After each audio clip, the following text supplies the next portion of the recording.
Danny, I don't think we've yet to have one conversation about third-party vulnerabilities where the listener goes, well, now it's finally solved. I think everyone just feels kind of at a loss with third-party vulnerabilities. But should we be looking at this in a different way? Like, these things are going to happen, so how do we deal with it? I think the first thing to understand is, what is a vulnerability? It's essentially a feature in the code that wasn't intended.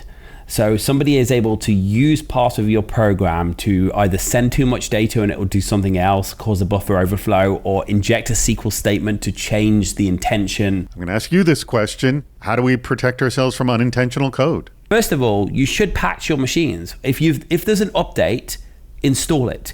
There's this saying, if it's not broke, don't fix it. Well, it is broke, so fix it. Sometimes they're going to be 0 day. Sometimes there's going to be vulnerabilities that are not patched. And this is where we have to start thinking about damage control.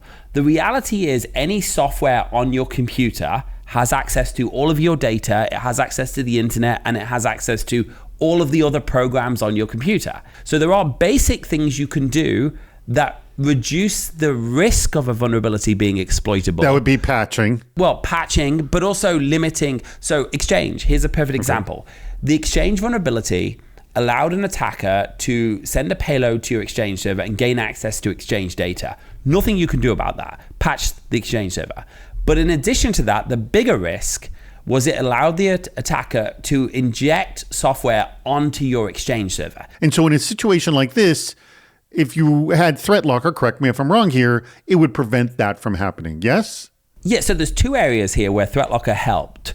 One was IIS, by default, should not be able to reach out to the internet. And in order for an attacker to put or run remote code, quite often they'll use a remote call to the internet. So they can't inject all of the code in the payload because sometimes the payload's too small. So they'll inject an instruction to go and get something malicious from the internet.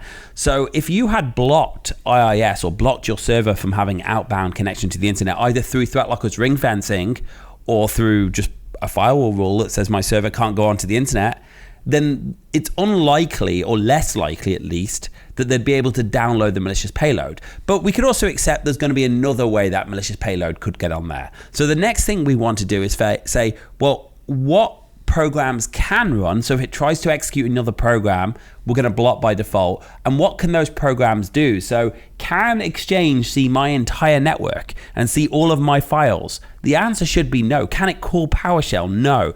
So we have this technology we call ring fencing, which essentially allows you to say, this program can run and it can see this and this and this, but it can't see anything else in my environment. So when, and there will be a point one of your applications is exploited, it gets exploited, the damage is contained within the application itself. Okay, for those of you watching, you want to learn more about, well, how a third-party vulnerability you can stop it from running wildfire in your environment.